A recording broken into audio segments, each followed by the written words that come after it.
Paz de Cristo, mis amados hermanos de la Escuela de Ministerios, en especial de la clase de Ministerio de la Predicación. Para mí es un gusto saludarles, pues los he estado viendo, ¿verdad? A través de estos domingos que he podido estar allá, y los que no, pues por motivos de salud de mi esposa, pues no hemos podido estar allá, ¿verdad? Ya como todos saben, ¿verdad? Que ella, gracias al Señor, está a punto de dar a luz, y pues nos prohibieron ahí los médicos los viajes. Pero es un gusto para mí saber que ustedes están firmes en la lucha y en la batalla, ¿verdad? Y que siguen adelante con sus estudios. Para mí es grato, ¿verdad? Como coordinación de estos ministerios, de estas escuelas de ministerios, saber que esta clase prevalece, ¿verdad? Las demás pues tomaron matices presenciales, pero pues no se han podido llevar a cabo, pues ya saben, por la cuestión de la pandemia y los semáforos que dictan ahí el color que va variando cada semana, ¿verdad?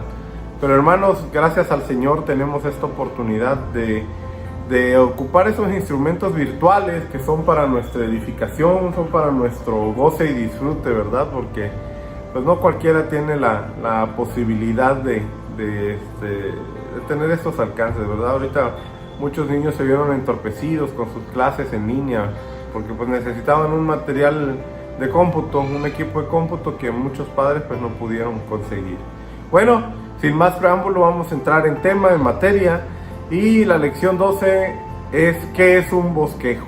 Le digo, cuando el hermano José Manuel me pidió que lo auxiliara con esta clase, pues dije, bueno, pues este es mi mero mole, ¿verdad? Es lo que me encanta hacer, ¿sí? Quizás no soy el mejor haciéndolo, quizás soy a lo mejor de los más chafones, no lo sé, pero si el Señor me da la oportunidad de estar en este sentido con ustedes, adelante, bendito sea el Señor, ¿no? Bendito sea el nombre de Cristo por darme esta oportunidad. Sí, a mí me gustan mucho estos temas, me gusta mucho la predicación. Bueno, comienza con un texto en segunda carta de Timoteo, dirigida a Timoteo, capítulo 2, versículo 15. Dice: procura con diligencia presentarte a Dios aprobado, como obrero que no tiene de qué avergonzarse, que usa bien la palabra de verdad. ¿Sí? Como les dije, la lección 12, ¿qué es un bosquejo? Cuando nosotros vamos a hacer un sermón, o vamos a predicar, ¿verdad? O vamos a dar un tema, ya sea una plenaria, que una plenaria es distinta a un sermón, ¿verdad? Previamente estructurado. La predicación es distinta a una plenaria, porque en la plenaria pues vamos desarrollando un tema como tal, y en el sermón, la predicación pues obviamente tiene un objetivo, un tema que va a llegar con ese objetivo a lo que queremos alcanzar del creyente, ¿verdad? De la persona que está escuchando, del receptor, el que está captando la idea de lo que queremos decir, ¿sí? Dice: un bosquejo gráfico es escribir las cosas que pretendo decir en el sermón y el orden que he de ir diciéndolo. El orden es la base del desarrollo del sermón, y el bosquejo nos indica ese orden, ¿sí? El paso 1 dice: ¿cómo se organiza un bosquejo? Aquí me gustó este tema porque viene, pero sí, rapidito, ¿verdad? Todo lo va disponiendo muy rápido. Sí, el bosquejo de un sermón es comprimido, ¿sí? Forma parte tanto el esqueleto del sermón, y aunque el esqueleto es la estructura de apoyo, no es el cuerpo en sí. Necesita carne, nervios y órganos que lo complementen. Así el sermón no consigue su objetivo de salvación o edificación con solo los puntos principales, sin una explicación adecuada, ¿sí? Entramos en materia, ¿verdad? El bosquejo se puede organizar de la siguiente manera. Ahí en sus expositores, ahí en sus estudios, en su librito viene, ¿sí? Esto apréndanselo de memoria si es posible. El tema es el mensaje concentrado en una frase corta, ¿sí? Si ustedes se han dado cuenta, cuando el hermano Agustín predica, él le pone un título a su predicación, ¿verdad? Cuando nosotros hemos tenido la oportunidad de predicar por ahí, también le ponemos un título al tema. A veces por los nervios nos come y terminamos diciendo el tema hasta el final. Me acuerdo la primera vez que me tocó predicar ante ustedes, que tuve ese privilegio y ese honor, porque para mí es un privilegio y un honor tan grande tarea, ¿verdad? Porque esta tarea pues obviamente es encomendada a quienes tienen ese don, y ese don hermoso, y esa consagración espiritual, Si el Señor nos permite hacerlo es porque Él puso los ojos, su Espíritu Santo nos guió. Y bueno, el tema es el primerito que debemos de designar, ¿verdad? Cuando me dan a mí la primera vez la oportunidad, yo estaba nervioso porque el hermano me habla a las 6 de la mañana. Gracias a Dios estaba yo hospedado ahí en las Chuapas. Y temprano me dio la oportunidad, tenía yo mi computadora a la mano y dije, bueno, pues me dio el puro texto, ¿verdad? Y ya de ahí había que desarrollarlo. Y órale, a darle, ¿no? A desarrollar el tema, hacer el esqueleto, hacer todo lo que era la organización de mi bosquejo, ¿verdad? Había que hacer un bosquejo. Era la primera vez que yo predicaba, pero no era la primera vez que tenía la idea de cómo hacer un bosquejo. Y no porque lo haya aprendido en algún curso, ¿no? Si ni siquiera había cursado este taller tan hermoso que ustedes tienen la oportunidad de haber cursado, ¿no? Sino que simplemente, aparte de la inspiración divina, pues ya habíamos tenido la ocasión de hacer plenarias, y en la plenaria igual pues ya nos habían dado esos consejos de cómo organizar en bosquejo nuestras plenarias, ¿verdad? Entonces, el tema es lo más importante porque es el punto básico, ¿verdad? De lo que debemos de elegir, nombrar nuestro sermón, ¿sí? El texto adecuado, la base bíblica, ¿no? Que le llamamos. Eso es muy importante, ¿sí? Establecer la base bíblica que lleve relación con el tema. De ahí las divisiones principales, que son varias proposiciones usando las palabras o frases más importantes del texto, ¿sí? Haga de cuenta que estoy hablándoles de la siembra, ¿sí? Y de la cosecha, y ahí voy mencionando el texto y lo voy desmenuzando, ¿no? Una predicación que me ha tocado demasiado hacerla es la de Zaqueo, y ahí voy desmenuzando quién era Zaqueo, veo su contexto histórico. A veces hay que investigar un poquito de más también, hermanos, para saber de qué personaje estamos hablando. La Biblia nos relata a veces muy someramente y muy concisamente la historia del personaje, pero si analizamos libros, ahorita tenemos el alcance de lo que es Wikipedia, ¿verdad? Que dicen que no es muy confiable, pero son las fuentes más confiables que existen ahorita en la actualidad, ¿sí? En cuestiones históricas. Ahí en Wikipedia podemos analizar a los autores, ¿verdad? Como quién escribe el Evangelio de Lucas, ¿no? Y obviamente pues, es Lucas, ¿no? Pero en qué contexto histórico lo hace, ¿sí? Y a quién va dirigido, quién puede ser Teófilo, ¿sí? Bueno, entonces Zaqueo tiene ahí por ahí un contexto histórico muy bonito, ¿sí? De quién era, qué se dedicaba, por qué la gente lo detestaba y lo odiaba, ¿no? Entonces ahí va haciendo sus divisiones principales, pero ese texto está bonito porque inclusive la tercera vez que me tocó predicarlo, me tocó 2 plenarias y me toca la predicación de Zaqueo con ustedes en la iglesia. Les cuento parte de mi experiencia, ¿verdad? Es netamente experiencia a los que le tenemos que dar aquí. No es que tengamos la gran experiencia de que ya predicamos, ¿no? 10 sermones en distintas iglesias. No somos evangelistas ni predicadores reconocidos. Yo siempre he dicho, somos ahora sí que la uña más pequeña del cuerpo, ¿verdad? Y tenemos ese privilegio de serlo, aunque sea el más pequeñito. Con eso somos bienaventurados. Pero en la poca experiencia que tenemos, inclusive me tocó una vez que ya no me dio tiempo de hacer mi bosquejo. Hice el bosquejo sobre la Biblia, sobre el mismo pasaje, ¿verdad? Lo hice en la famosa forma esa que le llaman englosa. ¿Qué es englosa? Es sobreescribir sobre las líneas que dejan los espacios, ¿verdad? Del texto. Y ahí sobreescribir, dividir, poner números, ir estructurándolo, ¿sí? Irlo poniendo por orden, descendente, ascendente, y jugar ahí con la cuestión del acomodo de los textos sin perder la relación del mensaje, ¿no? Bueno, discúlpenme, pero es que está haciendo un calor tremendo ahorita aquí en Coatzacoalcos y el clima no se da abasto, pero hermanos, yo estoy fascinado, ¿verdad? Porque me encanta este tema, ¿sí? Entonces me toca hacerlo en glosa y les predico directamente de la Biblia, ¿sí? Muchos dirían, no, pues es que ese es solo para los que ya dominan. No, hermanos, usted mismo lo puede hacer en una cuestión de emergencia. En glosa, ¿qué es? Ahí mismo va a ser su división. Lo ideal es que tengamos un cuaderno de apuntes o una hoja de apuntes para irnos guiando, porque esa es la estructura de un bosquejo. Estamos hablando de un bosquejo.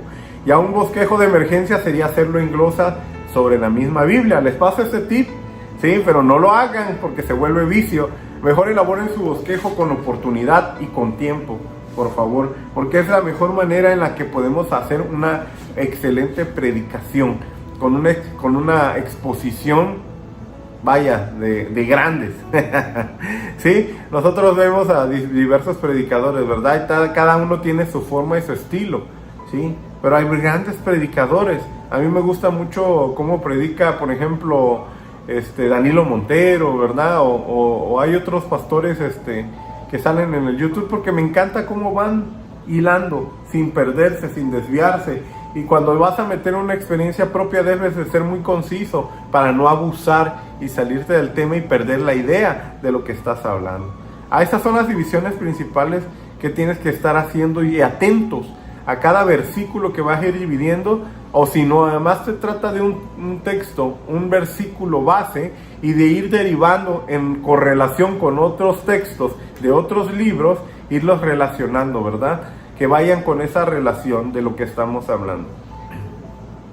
Las subdivisiones o divisiones secundarias, la función de esta es ampliar las divisiones principales, haciendo las ideas más claras y comprensibles. Es también para ofrecer los argumentos que comprueben de lo que dice la división principal, es verdad, ¿sí? O sea, ¿qué es? Pues como les digo, los textos que relacionemos con nuestro tema principal deben de tener esta función, ¿verdad? De aclarar o dilucidar el contexto de lo que queremos decir. Si queremos hablar de la salvación, tenemos que buscar textos relacionados con la salvación, inclusive llegando a concluir que lo único que salva es el bautismo en agua, ¿sí? El arrepentimiento, el bautismo en agua y el aceptar al Señor en nuestro corazón, ¿verdad? Para nacer de nuevo. Y ya podemos entrar hasta un poquito en el contexto de lo que significa el bautismo, que no es recomendable abordar todos los temas en un solo tema. ¿Por qué? Porque tendemos a confundir al creyente, ¿sí? Si vamos a hablar de salvación, es hablar de salvación, ¿sí? Como dice cuando creyó el carcelero allá con Pablo, ¿verdad? Que fue salvo él y toda su casa. Ahí vemos un proyecto de salvación, ¿sí? Que enseguida fueron bautizados. Pero ya no entramos al contexto del bautismo como tal, porque si no tendríamos que explicar todo lo que significa el bautismo y buscar textos acerca del bautismo, lo cual nos desaparecería totalmente el trasfondo, o sea, lo que queremos decir con el primer tema, ¿verdad? Del bautismo, ¿sí? En el caso de la conclusión debe ser magistral, hermano, la cual debe ser adecuada al conjunto del sermón y debe ser magistral con lo que terminamos, porque es la expresión de la idea como tal, ¿sí? De lo que queremos decir, de lo que queremos hablar, de lo que quisimos narrar durante una hora que tuvimos a la gente ahí sentada, ¿verdad? Oyendo, escuchándonos, y no debemos de abusar muchamente de los puntos a tratar. Deben irse ordenando de forma ascendente, por tanto los puntos más fuertes o de mayor interés deben de ir al final del sermón, haciendo de la conclusión el clímax de su sermón, ¿sí? Es importante planear el llamamiento con anticipación. Si ha de cantar algún himno durante la administración, debe ser al adecuado al propósito del sermón, ¿sí? Porque acuérdense que los cantos también ayudan mucho, bastante, ¿sí? Entonces, pero debe de tener relación. No vamos a cantar remolineando, pues estabas hablando de la salvación, ¿sí? O fuego, fuego, fuego, fuego, ¿no? Cuando estamos hablando a lo mejor de doctrina, ¿sí? Entonces, tenemos que hablar, si vamos a meter un canto que vaya relacionado, ¿verdad? Un himno inclusive del himnario. En el himnario los hermanos se basaron en muchos textos, en muchas predicaciones. Son como poemas cantados, ¿verdad? En el himno vienen muchas oportunidades para concluir un buen sermón, ¿eh? Estos son un excelente apoyo. Yo no lo hago muchas veces porque no me alcanza el tiempo. Hablo demasiado, dicen por ahí. Tenía una maestra en la escuela bíblica que me decía, ya córtale cuando se oigan mis participaciones, porque me encanta estar hable y hable. Pero bueno,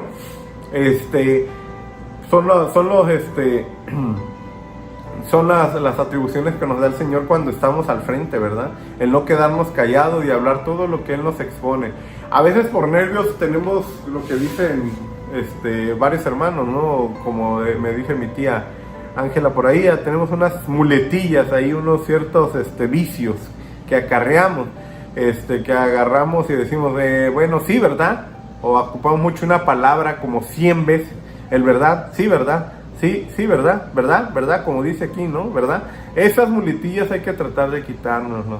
También el exceder de hablar de nuestra vida personal, que eso ya lo he aprendido últimamente, nos saca del contexto de lo que queremos decir, ¿verdad? Distraemos a la gente. Las bromas no deben de ser parte de nuestro sermón.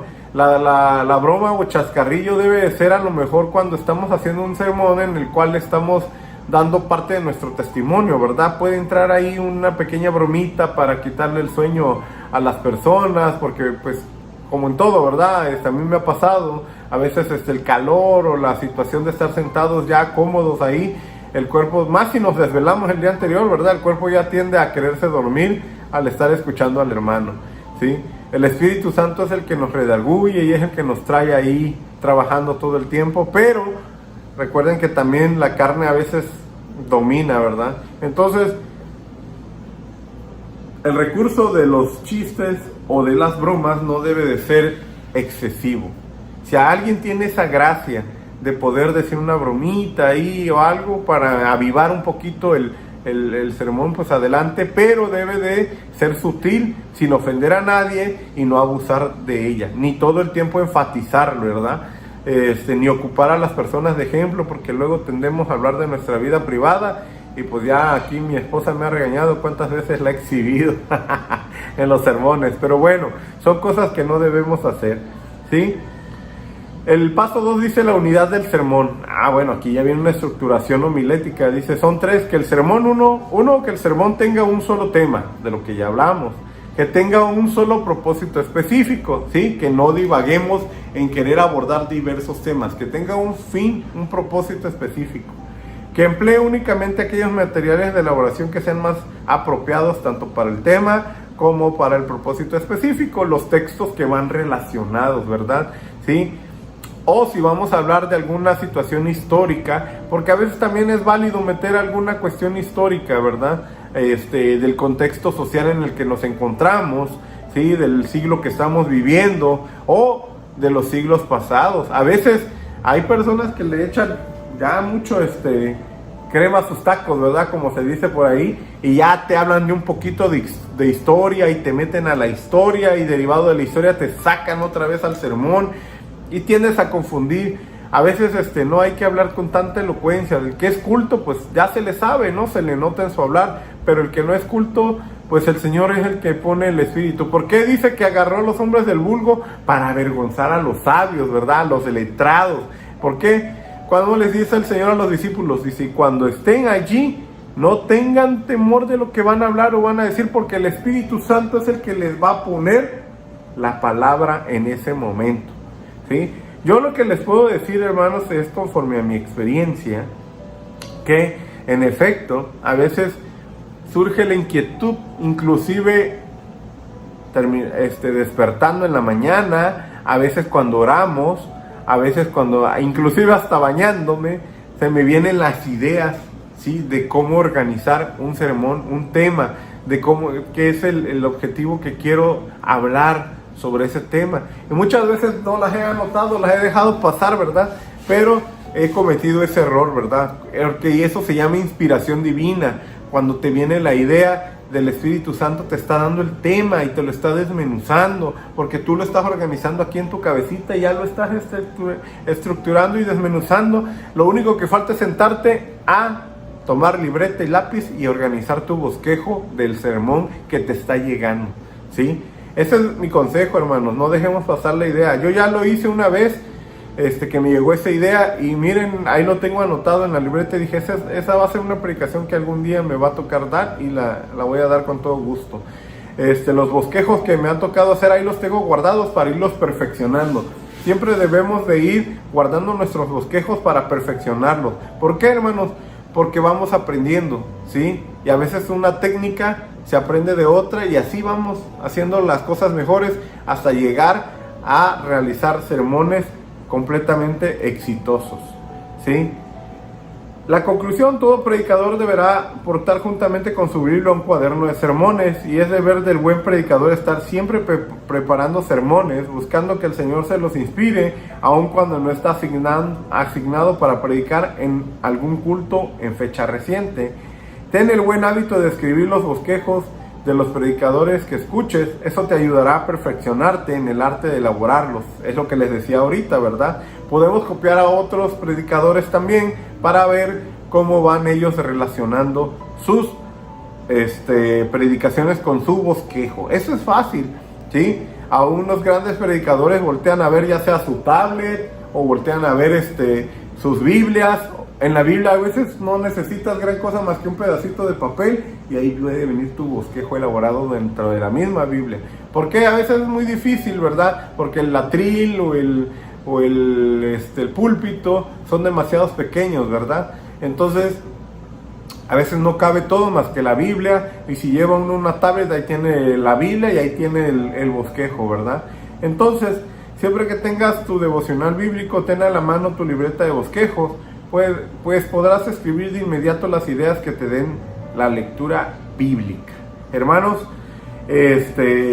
pues hay mucho que hablar, ¿verdad? La lección 13 que viene después de esta también les va a dar esa oportunidad de comprender más acerca de los bosquejos. Pero en sí, los bosquejos no son cosa de otro mundo más que estructurar el sermón como se debe de hacer, ¿sí? Partiendo desde el tema, la base bíblica, el desarrollo y una conclusión. En el desarrollo podemos hacerlo ahí, ¿cómo es que le llamamos? Cuando va por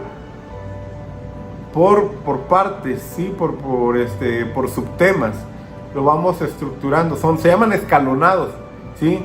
En esta forma escalonada. Entonces, hermanos, mi más grande consejo es que cuando les llegue la inspiración del Espíritu Santo, usted agarre libreta y papel y escriba lo que le viene a la mente, ¿sí? Inclusive puede pedir apoyo de sus maestros o inclusive del pastor para pedir opinión. Hermano, ¿cómo ve usted este tema, verdad? Pero bueno, por hoy ha sido todo, hermanos. Ya nos extendimos demasiado, va a estar muy pesado el video y lo que no pretendo es aburrirlos. Lo que sí les puedo decir es que es un hermoso taller que están llevando, o esta clase preciosa. Me hubiese encantado poder dárselas yo, pero nuestro hermano Pepito tuvo la fortuna, bueno, no fortuna, tuvo la bendición de haberles impartido o estarles impartiendo estas clases tan hermosas, ¿verdad? Que pues nos ayudan a ser parte de esa labor que el Señor Jesucristo quiere que hagamos todo el tiempo, el hablar su palabra, ¿sí? El pararte enfrente, tomar micrófono y hablar, no es tan sencillo, hermanos, ¿sí? No es tan sencillo. Los que han sido liturgistas han tenido esa experiencia, ¿verdad? De que aún siendo liturgistas se siente el nervio. Imagínense exponer un sermón durante 1 hora o más de 1 hora, ¿eh? Si no es por el Espíritu Santo, nos quedamos congelados. Y ha pasado, hermanos, que cuando la soberbia nos gana y nosotros queremos hacer las cosas por nosotros mismos, se congela, llega un congelamiento y no sabe uno qué decir y queda uno en ridículo y en vergüenza. Pero no porque nos vaya a pasar eso nos vamos a traumatizar y van a decir, no lo voy a hacer. No, al contrario, hermano, usted hágalo, ¿sí? Que va a tener esa oportunidad loable de ser parte de esta bendición tan preciosa como lo es el predicar la palabra del Señor. Dios te bendiga, Dios les bendiga, y hagan sus actividades, reporten sus actividades. Ya están más para allá que para acá para concluir este material tan hermoso. Dios les bendiga, y mi deseo es que sigan echándole ganas para que terminemos este diplomado. Pues en el nombre del Señor Jesucristo, Dios los bendiga.